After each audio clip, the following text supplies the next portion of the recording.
Welcome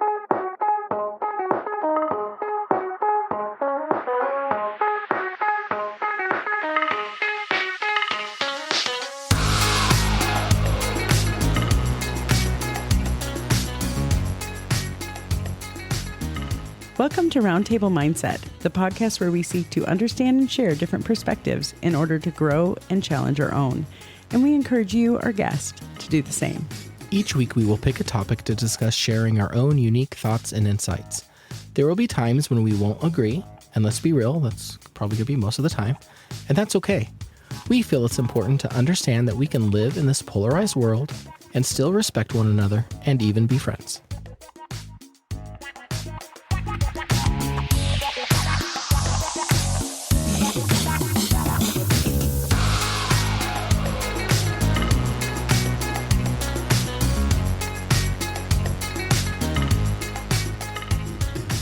Well, hello, and welcome back to Roundtable Mindset. This is Jamie. And I'm Mahlon. All right. And we have a guest with us today. As some of you may or may not know, September is National Recovery Month, and it's a month where we get to really look at and celebrate recovery and all of that means for various populations of people. So today we have with us Jen, someone I've known for a long time. Hello, Jen. Hi. Yeah, Hi. She's going to join us for Food for Thought also. Thank you. I'm excited to be here. Go ahead, Buzzer. Sorry. Buzzer. We don't say excited.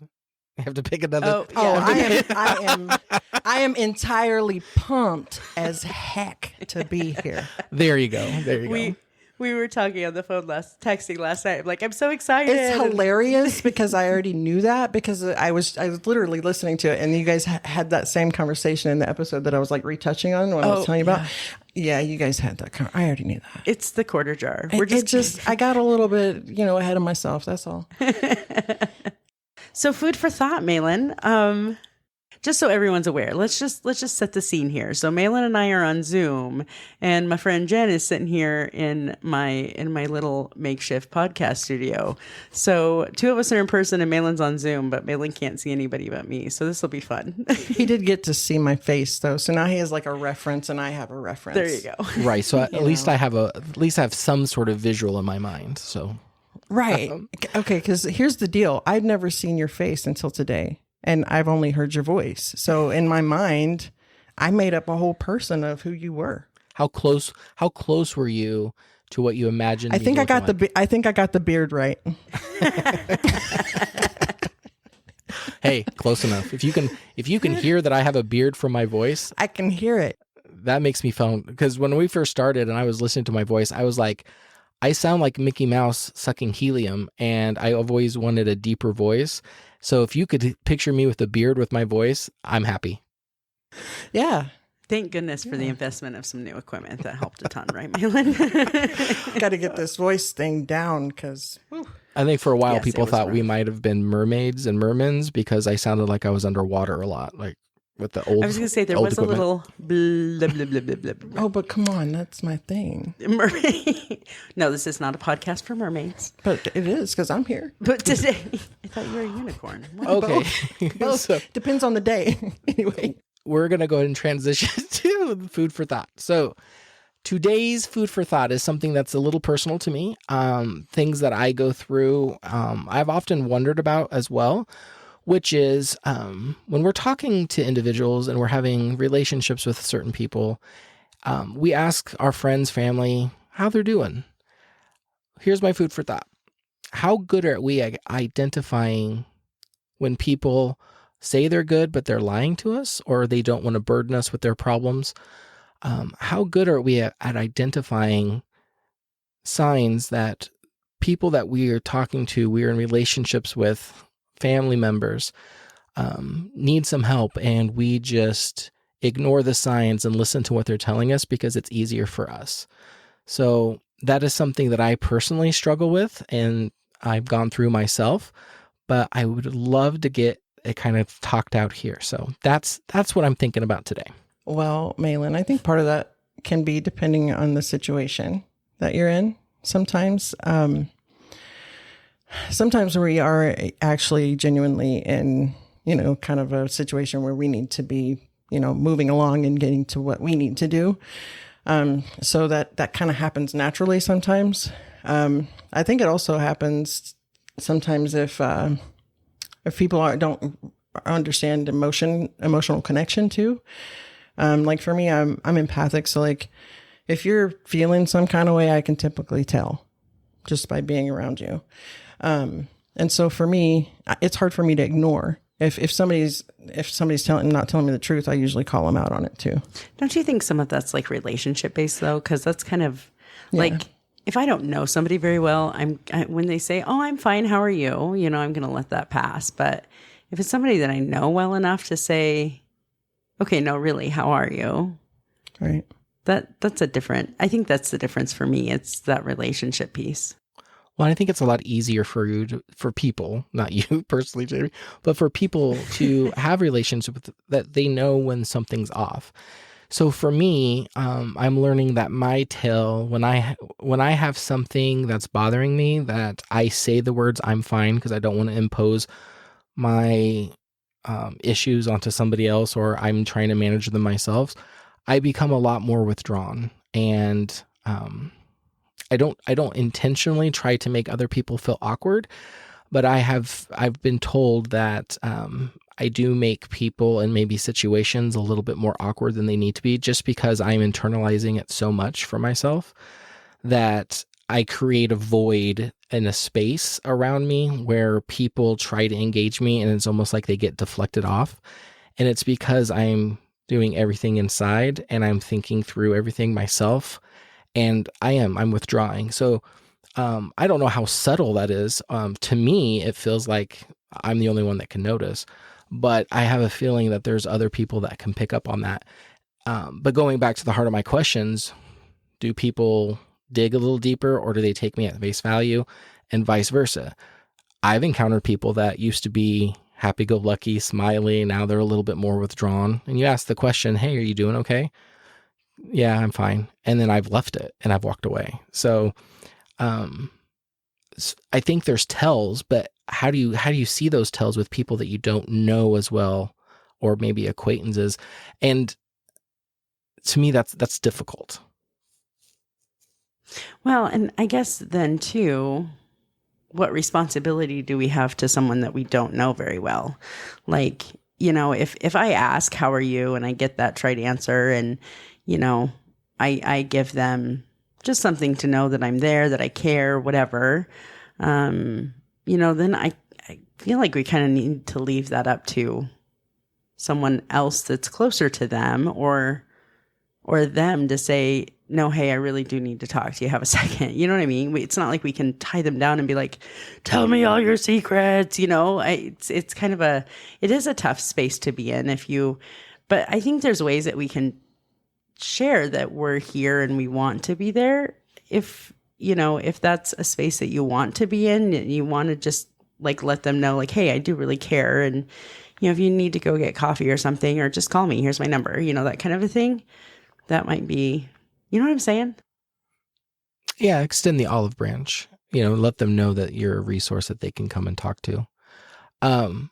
It's just one of those things that, I've gone through myself, and I've kind of been thinking about lately is, we try to be good people to one another. We try to be good friends to one another, but really when it comes down to it, I'm going to make this, I'm going to put myself in am I doing all that I can for the people that are around me? Or because again, it's the path of least resistance. It's the easiest path to follow. Do I just take it at face value and move on? Because if I dug a little deeper, I might get a little messy myself.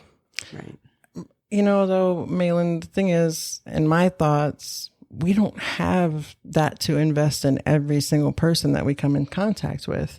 That's why we have our circle, those people that we have that are right up close, usually our spouse, our children, even at times our coworkers. I feel pretty close to my coworkers, and those are the people that I'm going to really try to invest in, because I don't have the energy to invest in everybody, because partially, I work in a job where I have to invest in people for my job. And so I may not have that for an acquaintance. Now, if it's something that I feel like they, really need some support and I can be there, absolutely, I'm going to do it. But I'm probably not going to go super out of my way because I have the people right here in my circle that I need to invest in, Well, I guess that probably, and this will, I'm guessing, tie into our conversation today. But I think that's a big piece, is having just an awareness of who are my people, who is my circle, and who are those people that I invest in and who invest in me, and being able to reach out to those people when we are struggling, or at least have those people who know us well enough that they are okay saying, hey, I notice things aren't doing well. Let me come be with you. Let me come support you in that. You know what I mean? And not that this statement is I don't think we can answer this here, but one thing that keeps gnawing at me is flip that scenario on its side. And what happens if the person who's struggling, they don't have a circle? And so a lot of the people in their lives are just acquaintances. And as we just said, and I can't disagree with anything that you've said, Jen. I'm guilty of that too. I invest in the people that are closest to me, and then that goes out further from there. But it just makes me pause and think, what about the people in the world who don't have strong circles, or maybe their circles are just filled with acquaintances? And if everybody acted the way we just described, would anybody ever notice if something was really going on with that individual? And that to me is what's sad. And we can't fix the world's problems. I'm not trying to imply that we can. But I guess for me, as we're talking through this segment, is, are there things that I can do that can make me aware of even people at that acquaintance level? When I hear the words, I'm fine, is there more that I could do? Could I invest? Maybe I can't invest like I can in my close circles, but are there things that I can do to make that person feel like people are there and they're willing to have those conversations and build some of those relationships? I think people that are, and I'm speculating and I'm just talking off the top of my head, people that are depressed or maybe moved into a new area or are socially awkward and they find it really difficult to kind of branch out. Those are the types of groups that come to mind when I'm talking about this scenario. And again, I guess the spirit of what I'm saying is I want to be able to help them, but do I even recognize it? Or is it more comfortable for me to believe the words they're saying and I just move on? Well, and I guess for me, yeah, there are a lot of people that don't have people in their circle. There are a lot of people that don't feel that they have the support around them. And that is such an important piece of being okay. It's such, that's why community is such an important part of having that well-rounded space. But what if, I guess in my mind, like, not everybody is this way, but there are a lot of people that don't have a circle because they choose not to have a circle. Mm-hmm. For whatever reason. I mean, there's tons of reasons why people choose to keep people at bay. Some of it could be, like Mahlon said, that social awkward piece, which can be, a thing for sure. But there are also people who choose to kind of just keep to themselves. And sometimes if you push them, they get a little upset with you. So knowing those people and the difference there is probably important too. Yeah. Sorry. I was about to say, I couldn't hear you for a minute. I'm having a little trouble over here, guys. Oh, I think it's a really good, I guess for me, the takeaway for me is, can I be more mindful? Can I pay more attention to the people around me? Mm-hmm. Can I ask? And at least offer to be there if I feel like somebody really needs it. But also respect their decision when they're like, I'm good, leave me alone. You know what I mean? The movie A Man Named Otto, have you watched that with Tom Hanks? Yes. I love that movie. That I have not saw seen. That movie. I have not seen it yet, but that's kind of what comes to my mind. I've heard about it, so I don't want to give any spoilers for those of you that haven't seen it yet, but he's living a tough life and he's kind of isolated himself and kind of resolved himself to this is his world, and that world gets intruded on. And through that, it sounds like, again, relationships are made and his quality of life is improved. And that's kind of where this food for thought kind of came from, was some personal experience that I'm going through. Plus, I remember hearing about that movie. So those two pieces combined is what gave forth this food for thought today. But it's kind of like that movie seems like it's at the heart of what I'm trying to get to. Is left unchecked, he would have lived the rest of his life, however alone or isolated. But because people saw him and wouldn't allow him to be alone, I think the quality of his life was improved. So. Well, and I was going to say, I think that is the best part of that movie. And I don't think it spoils it too much to say that the neighbors, like forcing themselves on him, probably really, no boundaries. It changes life. Exactly. We needed to have a healthy boundary conversation in this situation. But it was so good for him at the same time. You know what I mean? So. It's almost like they could tell that this man was there and that he was low. Yeah. Like it was like the mom could really pick up on it, and the dad is just being the dad. You know, and if you see it, you'll see. But it's just like she knew that he needed a somebody. Yeah, because she was paying attention. Yeah. So, and enter food for thought. I was going to say, and cut. No, I'm just kidding. We need one of those little... It's good. Oh, yeah. Jen thinks we need one of those little, like, scene things. We both made the same sound. for Hollywood. All right. So, Jen, we want to learn all about you today. So, Jen and I have been friends for, we've known each other for probably 15 years. Well, how old is your kid?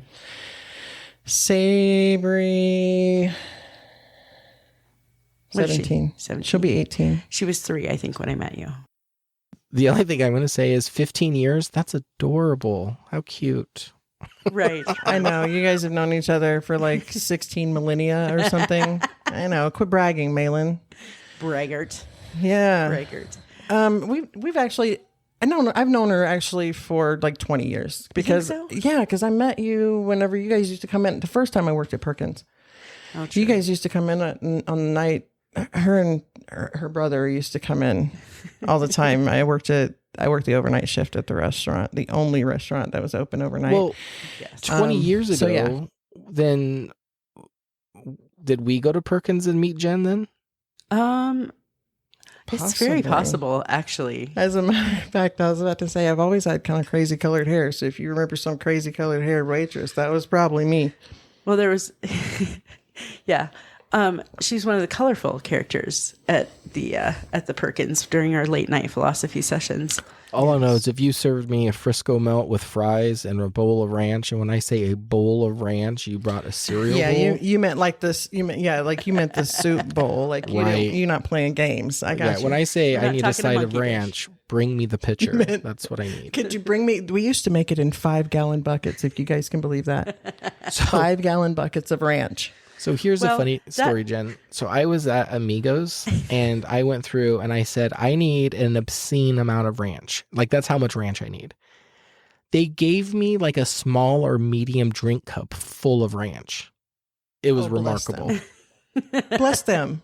See? It was almost enough too. Yeah, I almost didn't run out. Oh my goodness. It was great. It was funny. Great. I like to make my own ranch too because I don't care what they tell you about this. They put the buttermilk name on it, and I'm like, y'all are full of buffoonery. Buffoonery. Yeah. So Jen. Speaking of ranch addiction, we're not just on the heels of one addiction. On the heels of one addiction to the next. Go. Right. So, part of the reason we wanted to speak with you is just because, I think addiction is something that touches so many people, but I don't know that there's always a real good understanding about what that is and what it means for the person who is struggling with addiction. And for Recovery Month, I know that that's something that you've really worked through. And so we just wanted to visit with you and gain some perspective. So tell us a little bit about your journey and where you come from and things like that. I was born in a little place called Pascagoula, Mississippi.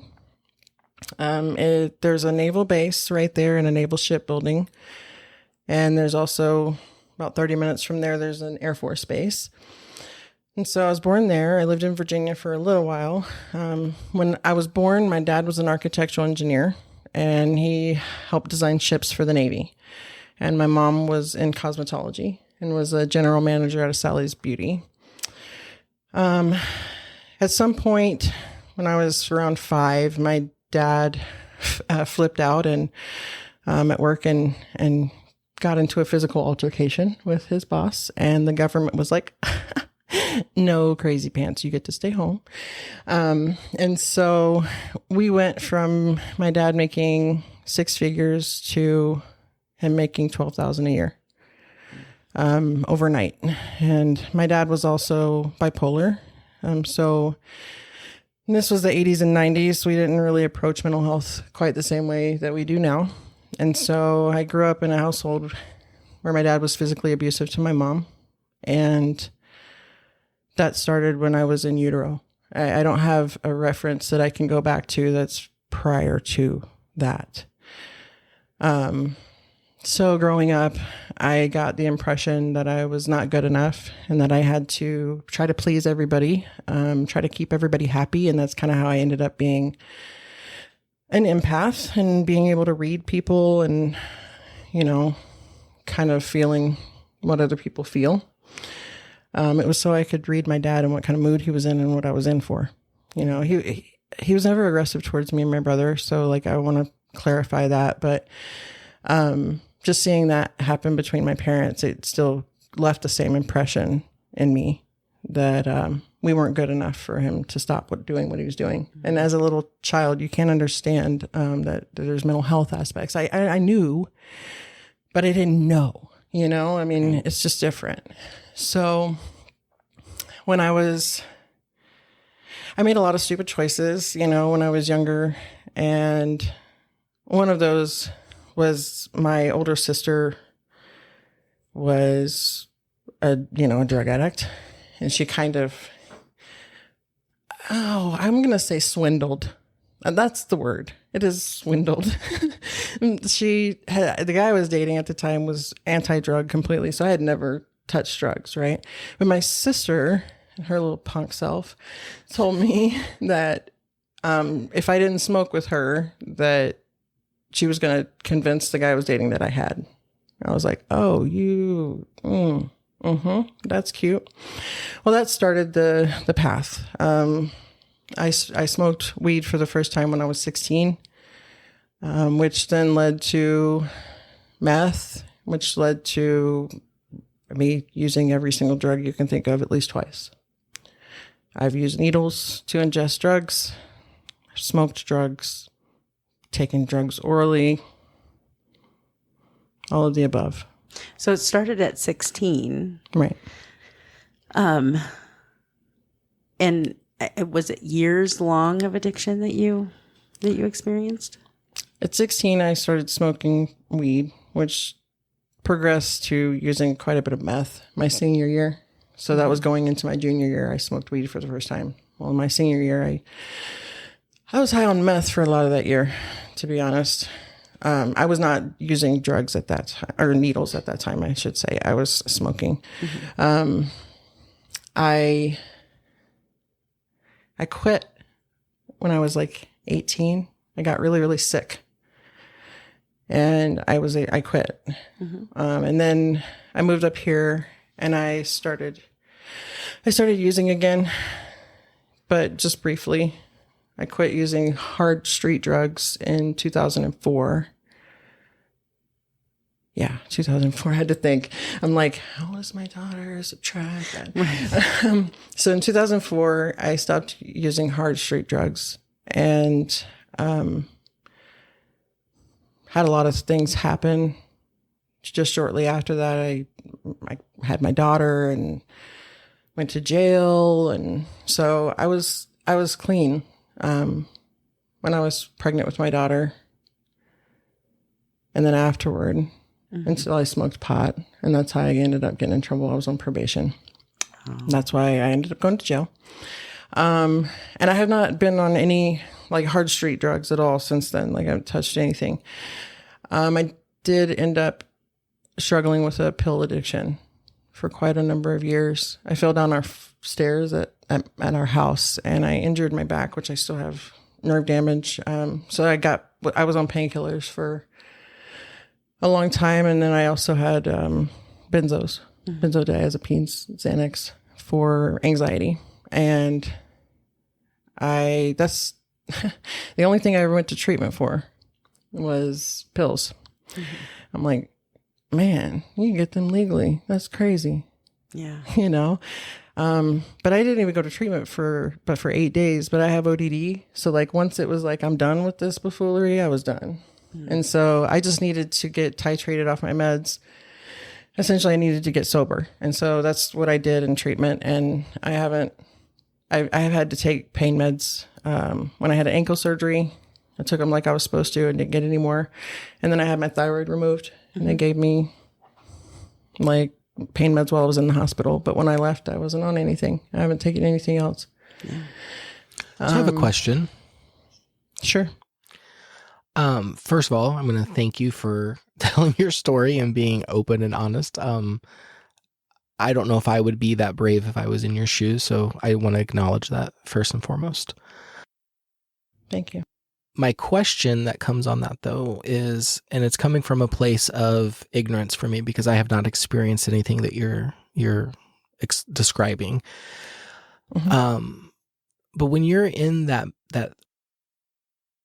throne of addiction, and it sounds like you've tried quite a few different drugs, is it more of a compulsion, meaning you can't help yourself, or are you still in that conscious state of making decisions and you are choosing to take that next drug? It's both. It's both. You become physically addicted to where you will get physically ill. That's why I said whenever I went to treatment, they had to titrate me off these meds. So that means like slowly wean you off of them because your body does become physically addicted. Yes. So it's a compulsion, but it is also a choice. It always starts as a choice. I made choices. I continued to make choices. I obviously could choose differently because I have. Yeah, I say it's both. Well, and I that to me, and I, again, never been in any kind of situation that you've talked about. But that kind of rings true to me, and that was one of the things that I've always wanted to be able to sit down and talk to somebody about, because you hear that there's sometimes people don't have a choice, that they are so in their addiction that they feel helpless, they feel powerless, they feel like they have no other choice but to take that drug again, get their next fix, their high, whatever you call it. But what you said, that kind of rings true, because I think it all starts with the choice. And now some of those choices I can imagine being, because of what your body's going through, because of what your body is needing, because it's addicted. I'm sure some of those choices are a lot easier or a lot harder to make than others.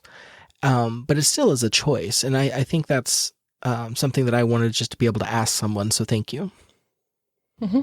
Absolutely. I think understanding addiction is there's a lot to it, but on a very basic level, everybody makes that first choice. There are people who are addicts because there are some really horrible parents out there, horrible people in general. I won't say just parents, just people in general that have gotten their children, really young children involved in stuff like that. And I don't know that that's a choice for a kid that age, because that does happen, but it's pretty rare. Most people a lot of people who are drug addicts in the United States became drug addicts because of kind of the pharmaceutical companies at times. They did some really big damage, I think, to that area of our country, peddling their drugs. Painkillers and things like that. They were literally peddling, OxyContin and telling everybody it wasn't addictive, and here we go. That really started this horrible spiral we've seen. And now the fentanyl in this country is I won't even mess with anything because I mean, if I don't even care. I would get sober. It's too dangerous. Like they are out here killing people, you know? It's crazy. And you just made a statement that goes into my next question, which is being sober a choice? So for addicts that want to be sober, and you know, I've seen documentaries. I don't know anybody personally where you see them saying they want to get sober, they don't want to live this lifestyle, and then the next scene you see is them going and getting more drugs. So is that something that people can just choose to do, and does that make sense, or is it something that they really are feeling like they can't get out of their addiction sometime and it takes a third party to intervene and help them? Very typically, it's going to take some intervention from someone. It depends on the drug that we're talking about. But I mean, any of the hard drugs, the only drug that I say is not a hard drug is weed. Like that's the only drug that I don't put into that category, although it's still a drug. You know, I just say it's not a hard drug because I don't really see people getting addicted to marijuana. You know, that's not as common. So I feel like you typically need someone to help support you. It's hard to get sober, but then to stay sober, that's the key. I can get sober, but the next day get high again or get drunk again, you know?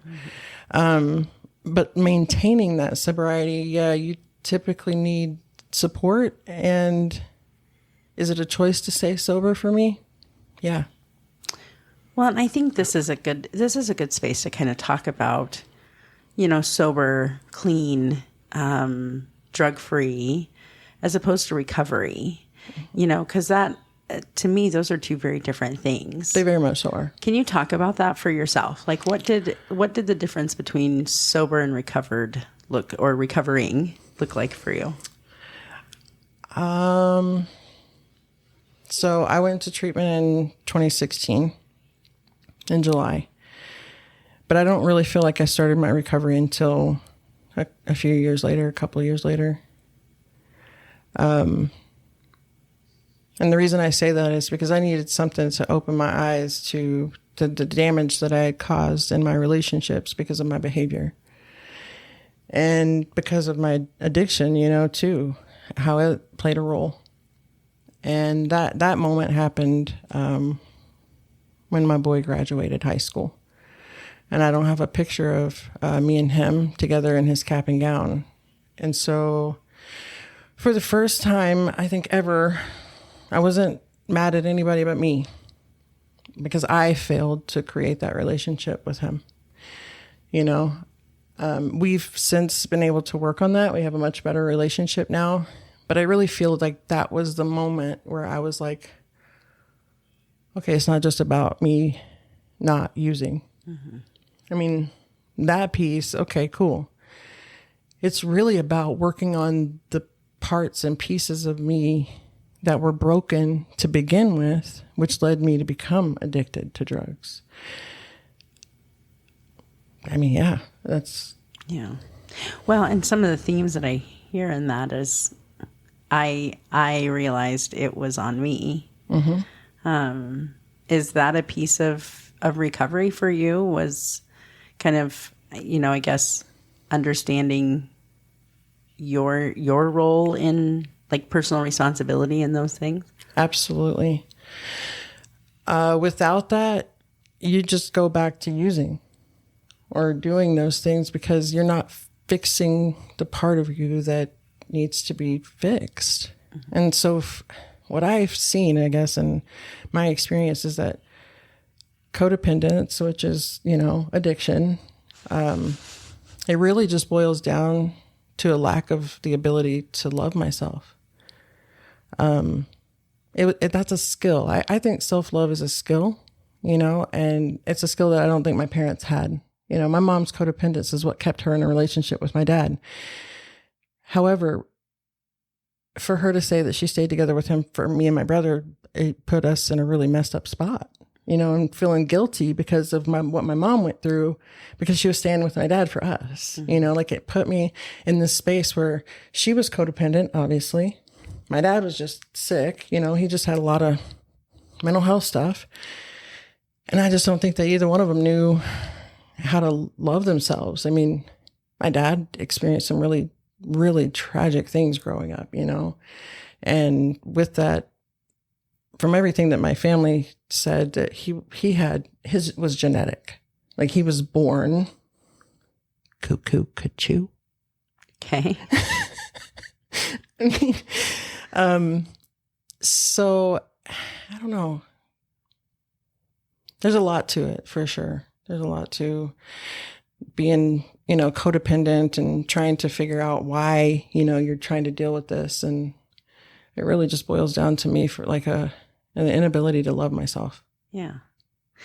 Now, you said that your sister kind of got you started. So was there a family history of addiction in your family? Absolutely. My grandma, on my mom's side, so my grandparents were both divorced, or they were divorced and remarried, my mom's parents. And so my grandma and my step grandpa were alcoholics, up until, my step grandpa was alcoholic until he died. And my grandma, she got sober probably about a year or so before she had a massive heart attack and died. I was pretty young. My parents were both a little older. So I'm the youngest of 10 kids. So my dad had 6 kids. My mom had 2 kids, and then they had me and my brother together. So it's a lot of kids. It's a lot of folks. Yeah. There's addiction. There's trauma. There's a lot of trauma in my family history. Like I said, my dad, unfortunately witnessed his dad being crushed to death by a tractor when he was 13. Oh, wow. I told you about my aunt who was unfortunately murdered, and my two sisters, their dad was also, unfortunately, someone took his life as well.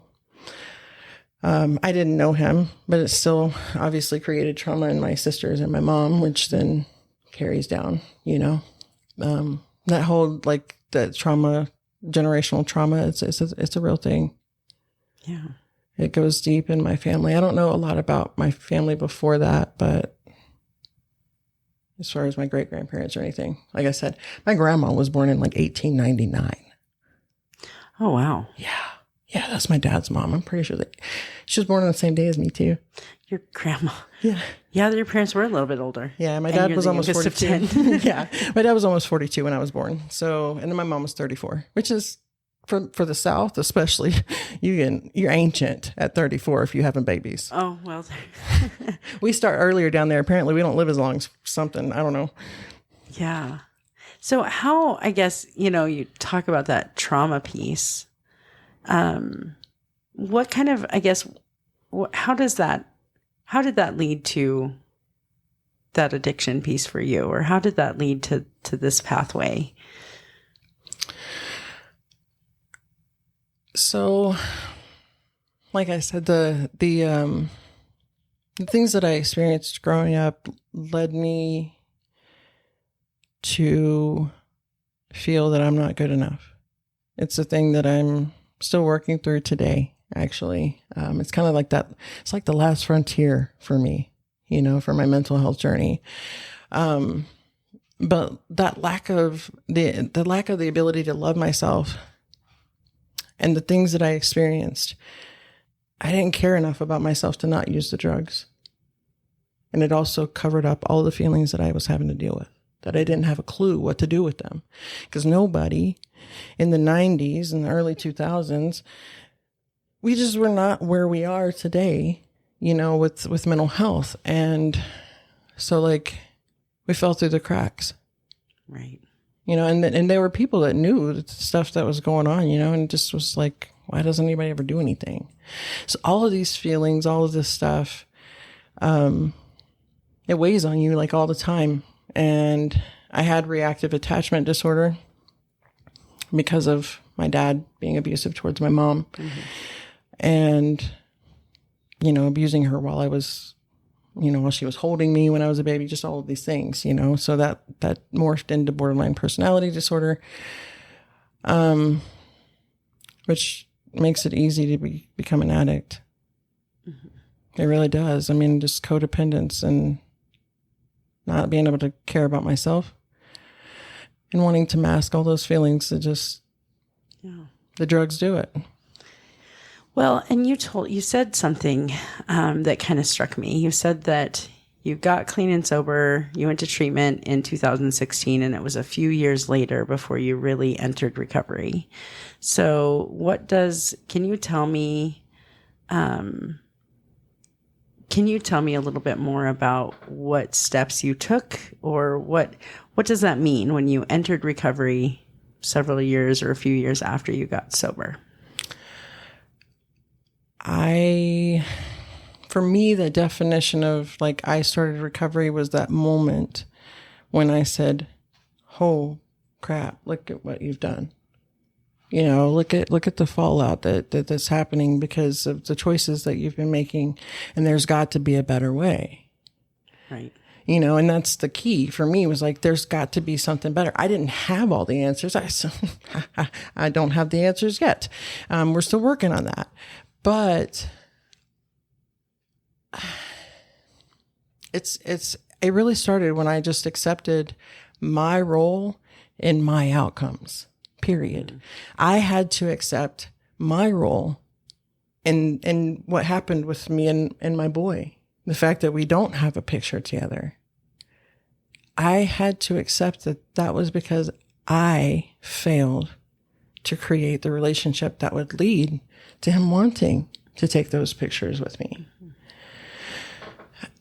It hurt so much more than anything ever has, and I knew I couldn't fall back on the old way, so I had to figure out something new. Mm-hmm. That's the reality. Is I knew I wasn't. When I got sober off of the pills, I knew I was never going back. I have ODD. This is not happening, people. It's not. Okay. I use that defiant part of me, that willful side of me, if you will, to be done. Yeah. To be done. And it still wasn't, just getting sober still wasn't enough. It wasn't enough to heal the relationships that I had put so much damage. I put oh my gosh, I just did so much damage. Just terribly. What did that look like before recovery? What did those relationships look like? Oh, this is a tough one. Not good. I'm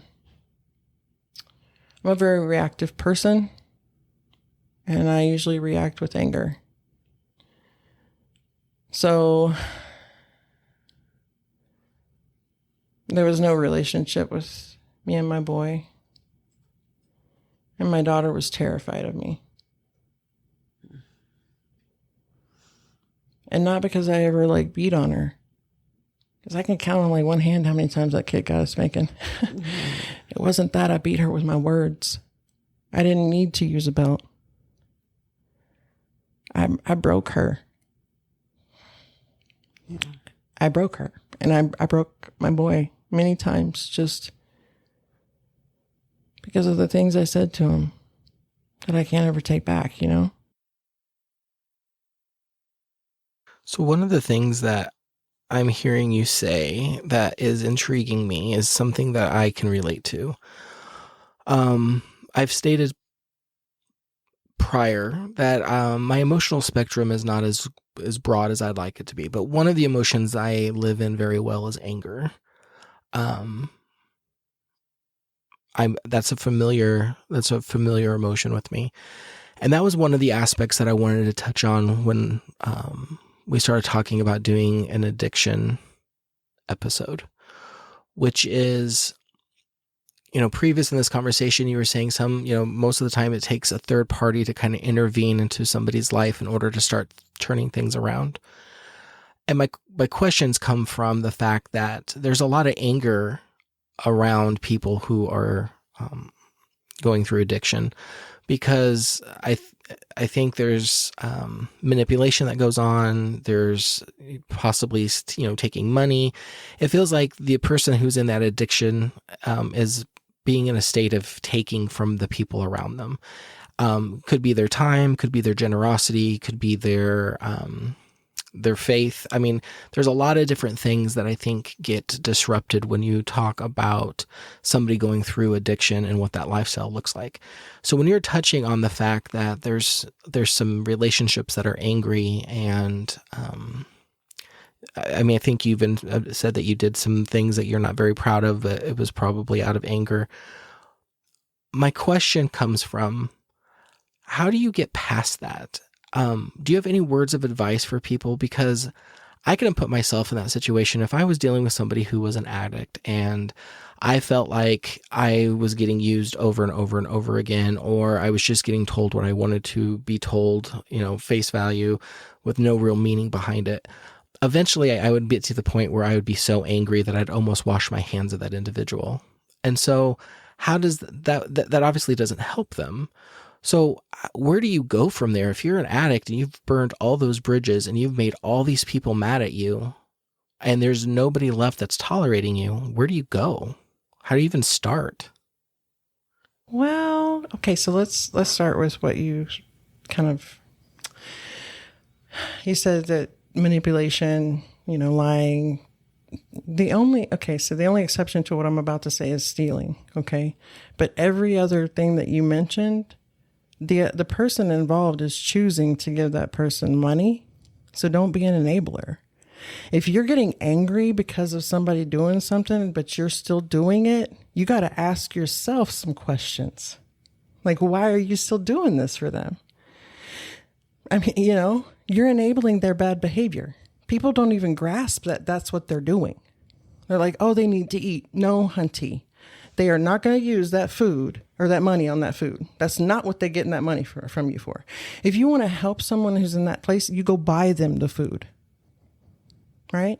Because then they can't take your money and go use it for drugs, right? So you got to make choices as that person on the outside's looking in. You got to make choices to not enable that person. Now, if they steal from you, then you probably need to call the cops. That's also you not enabling that bad behavior. So you're saying set some boundaries, some good boundaries. Absolutely, absolutely. Because if you guys have ever watched any of those like Intervention and all that, I'm sitting here watching it, and this mom is angry as all Hades because her kid is still out there using the heroines, and I'm like, but you just handed her $100 and you knew what she was going to do with it, boo. Right. So there, you can't get mad at the addict as any more than you can get mad at the person enabling them. You know what I mean? Because most of the addicts, you'll see quite a number of functioning addicts. People that can go to work every day, they make their money, and they're still able to be an addict. That happens. But most people who are deep in addiction, they got somebody supporting them, or they're out there on the streets. Either dealing on some level. We'll just say that. Right. Just say that. So then they might be dealing in certain things, but so then to help an addict, you have to stop being kind to them? No, not at all. You have to stop enabling. Kindness and enabling are two different things.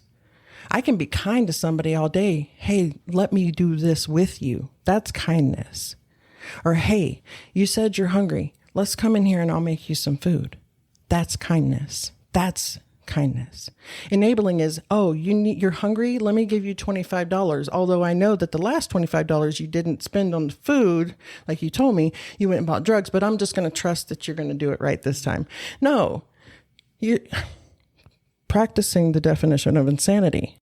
Well, I think it's really interesting to think enabling and love. Mm-hmm. How do you have one without the other? I don't know if you can. Yes, but I think your mind is very cluttered. At least I'm assuming that when you have somebody who's in that kind of situation, you're going to do what you can where you don't want them to be in that position. So I can see where out of love, there's enabling. And right. There's also, you can't control what the addict is going to do with your kindness and your love. Right. But you can control what kind of kindness and love you give them. Well, and I guess it's worth mentioning too that, what's interesting to me and what I have seen in the work that I do is that someone can enter recovery, but until their family also enters some level of recovery, there has to be some ability on my part to say, okay, how have I contributed to this? And how am I going to stop contributing to this, but still be supportive of my loved one? Absolutely. That really, what, Mahlon, heart your face. You sound like the addict. But you don't love me. And do I love them? Yes. Why does love have to be you giving them what they don't need, but they just want? They don't need that. It's killing them. If they're an addict and you're giving them money, you're killing them. You are helping support their rock bottom being death.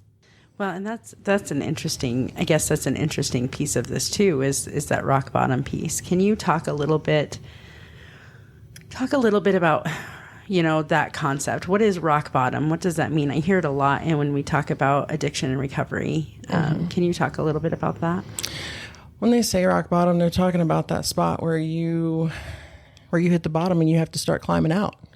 That you don't have any other choice. You don't hit the bottom, where else you gonna go? You can either stay there, which a lot of people do sometimes, or you climb your way out. Now, unfortunately, some people's rock bottom is death. And oftentimes there's nothing we can do about that. That person was going to do this no matter what. We try to avoid that, but it often ends up in institutions, jail, treatment, and death. Rock bottom is just this concept of like, how far down do I have to go before I realize that I need to start making my way back up? Yeah. And that's probably really different for every person. Very much so, yeah. So as we're getting ready to wrap up here a little bit, can you talk a little bit about what those recovery steps have been for you? What has made the difference? What does recovery look like and mean for you? Oh, well, that's a good question. Recovery, for me, it looks like grinding every day. Trying to get new tools, new skills, new approaches, new, anything that can help me be a better human and can help me, help support other humans in this humaning that we're trying to do. Humaning is hard. It is. I mean, especially adults humaning. That one's rough. Recovery for me is just it's a whole life thing. It's not about, I'm just going to change my thinking process. It's not even just, that's yes, massively important to change the way I think about things and the way I view the world. But it's also important for me to surround myself with people who are healthy and people who are striving. They don't have to be on that same exact level as me, but as long as we're working towards that same level, and that we're all trying to do the same thing. I've had to cut my family off, and the reason is because they're unhealthy. Right. And if I'm around people who are the same, especially the same kind of unhealthy as me, it's not likely that they're going to come my way. It's more likely that I'm going to fall back into my old habits. So I've had to cut people off. Do I miss my, especially my nephews? Yeah, absolutely. All the time. But I also have to consider myself and my family. And I had to learn to put myself first. Mm-hmm. Recovery really, all of my behavior before looked selfish because it was. Now I live a different kind of selfish. I live in a selfish kind of situation where I'm going to do what's right for me because I have to. Mm. I'm going to do that first. And you know what? You know what the beauty of it is what I have found is that although I am doing the things that are right for me, it rarely affects me doing the right things for the people around me. It does not necessarily, I mean, me doing what's right for me, as far as my recovery, I mean, in a negative way. It rarely affects the people around me in a negative way. I hope it's a positive way, you know? Right. That's why I was like, oh, I better correct that. But it's really all about me putting me first and making sure that I have enough in me to take care of those around me, you know, those that depend on me, and always working towards better. Right.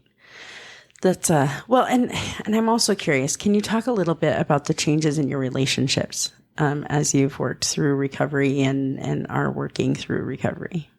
Well, first and foremost, I can say, you know, the whole anger thing, it really, really affected every aspect of my life, but especially my relationships with, you know, my husband and my 2 kids. I am not near as angry. I'm not that on occasion, do I still have days where I'm like irritable? Yeah. But man, I don't have the rage like I had. I mean, I consider what I had rage. It wasn't even just anger. Like it was, you're seeing red. You probably should get away from everybody kind of a thing. And I'm not angry like I was. I have peace, you know, that I don't think I've ever had, you know, and it's something I've been working on, you know, through counseling and stuff like that. But I just am so much calmer than I used to be.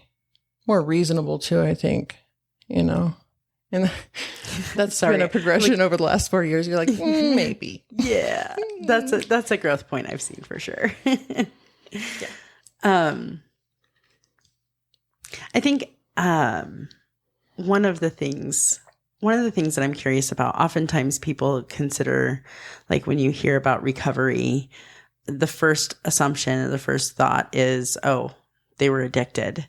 How can you address that piece of recovery? What do you think about recovery in general? Is it just, oh, they were addicted to some substance and now they're in recovery? But is it just addiction that you're in recovery from, or what would you say to that?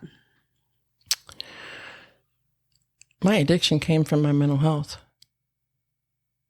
So in truth, you can address the addiction, but you really got to address the underlying issue of why you were an addict.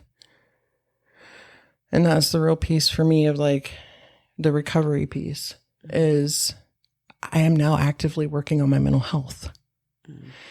And that is the key for me. It's been the key. It's, you know, I had to address the mental health. I had to, because the mental health is what led me to be an addict.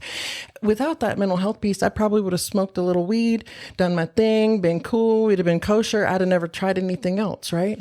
Probably without that trauma that I experienced growing up, probably without all of the mental health things that came from that, it's quite possible that I would have been that person that was like, I smoke a little weed recreationally every now and then. But because of those things and what it did to my mental health, I became an addict. The addiction was secondary. The addiction for me in my thought process in majority of situations is secondary. It comes secondary to the mental health. So how do you describe your recovery? Do you describe it as mental health recovery? Yeah. Because if somebody says, ask me, am I a drug addict? I'm a recovering drug addict. Mm-hmm. I will always be a recovering drug addict because there's always a chance that I could relapse because it's a part of, recovery. Do I feel like I'll ever go do hard street drugs again? No. I have negative 1,000 points of desire to do that. Right. So, no, I do not want to mess up my whole life. Thank you. Yes, let's not. Yeah. So if someone asks me, about that specifically, or if it's something that comes up in conversation, I have no problem sharing with someone because honestly, if some part of my story can help someone else, if someone else can avoid even a quarter of the things that I experienced because of other people's stupid choices and then my stupid choices, it's worth it. It's worth putting myself out there. Now, if we're talking about the root of it is my mental health, and that's the main thing for me, is working on my mental health. And that's what I tell people who are struggling with addiction.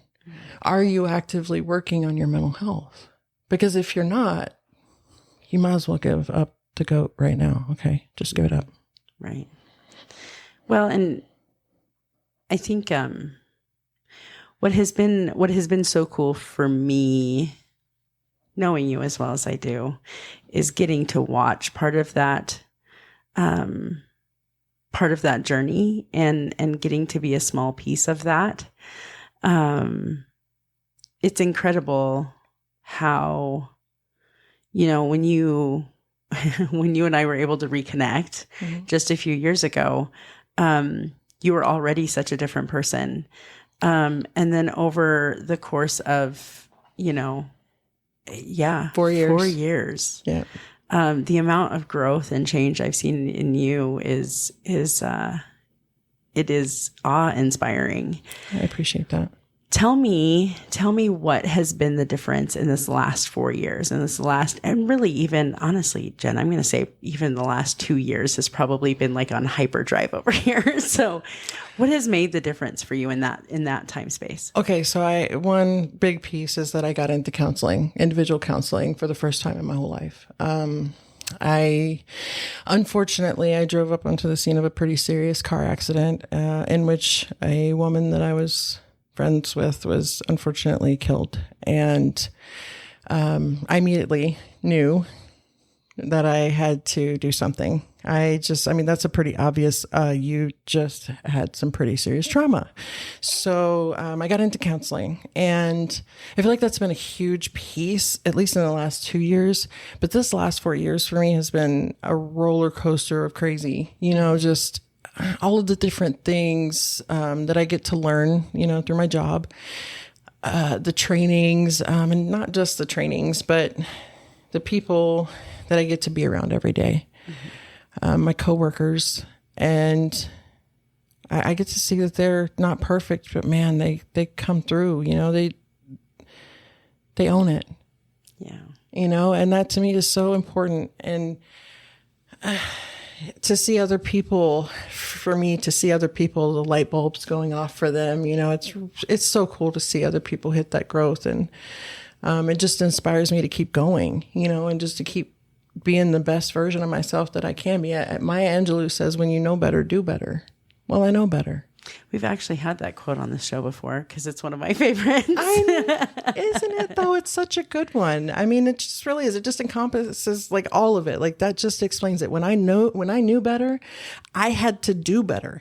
And I have to continue that. Like if that's what recovery is to me. To me, it's about a growth mindset. It's about every single day, I'm going to go out there and I'm going to try to find something new that I could do better, and I'm going to be paying attention to other people because maybe they know something that I don't.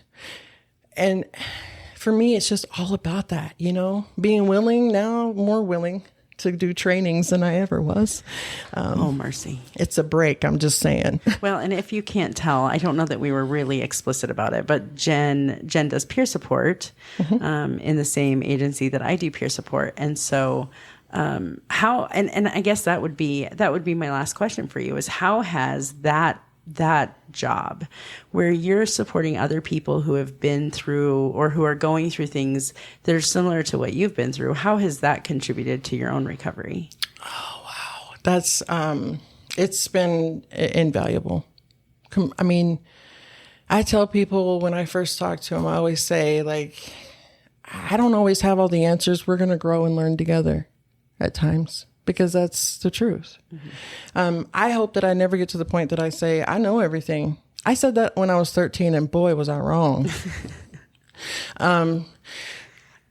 It just helps me so much continue this growth, to be able to connect with people, see their journey, be able to support them in that journey, give them some tools and some skills that can help them, but also, learning and finding out new things for myself, and accessing there's like resources and things like that I didn't even know about, It's been amazing for me to be able to do this as a job. I was like, man, what? They actually pay people to do that?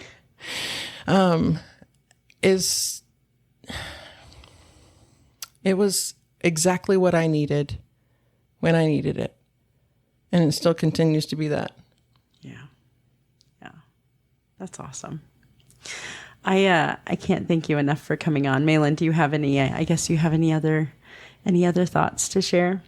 No, I just am enjoying listening to your story. And, again, it's hard for me to relate in a lot of these ways just because of, I don't have any real personal, experience with anything, but just to listen to your story and kind of what you overcame. It's been kind of a joy just to listen to that. So thank you. Thanks, Mahlon. I appreciate that.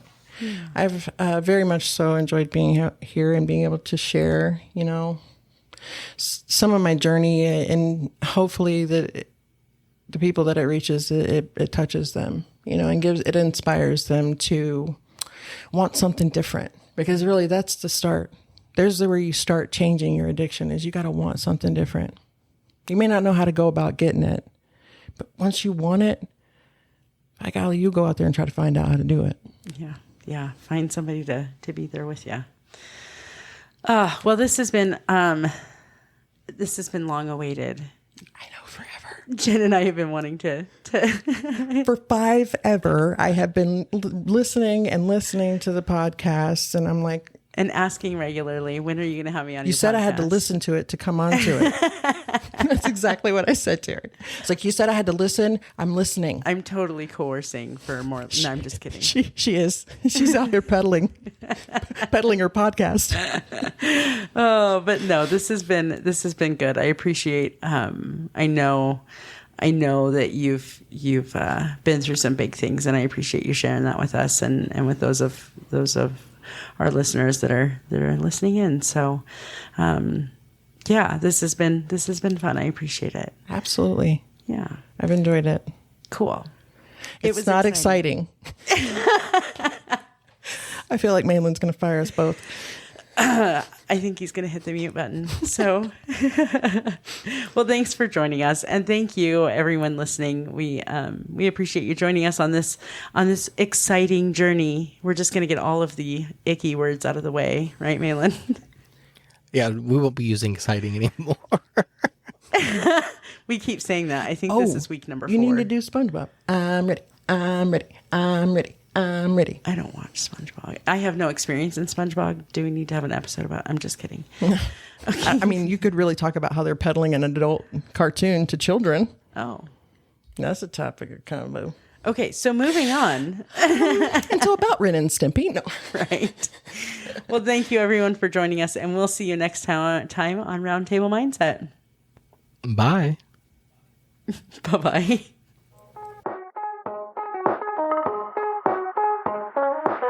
This podcast was recorded and edited by Jamie and Mahlon. Music by Famous Cats. If you have a topic you'd like us to discuss, please email us at roundtablemindset@gmail.com. Text or call us at 402-819-8999 or join the conversation on Facebook at Roundtable Mindset Podcast. And never miss a new episode by making sure you like, subscribe, and share wherever you listen to podcasts. Thanks for being our guest today. See you next time at the Roundtable. And remember, your opinions and perspectives matter and are appreciated, but might not always be shared by others, and that's okay.